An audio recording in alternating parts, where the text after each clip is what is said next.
Very often when I told people about my work where I'm combining sound and light, they asked me if I'm synesthetic. And very often I had the impression that they were disappointed that when I answered that I'm not. And within my entire research about the possible combinations of sound and light, I also felt obliged to do some more proper investigation into synesthesia, first of all as a kind of neurological phenomenon, but then also as a aesthetic one. And I have to say that I don't find synesthesia particularly interesting from an artistic point of view. From a neurological point of view, it's actually quite fascinating.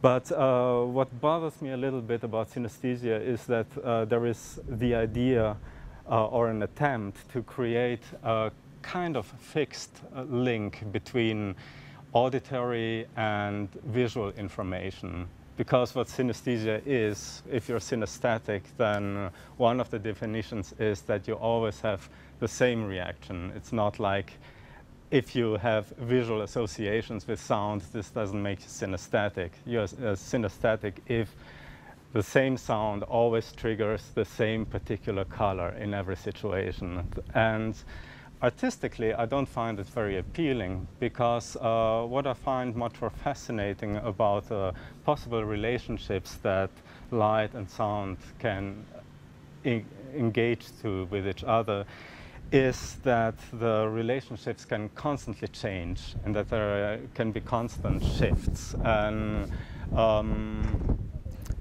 in this context, I also find it questionable whether the establishment of certain relationships between sound and light have to happen at the same time. Synchronicity, I mean. Of course, if you synchronize visual effects with acoustic events, it's very effective because our brain is trained to connect an auditory result and a visual result to the same cause.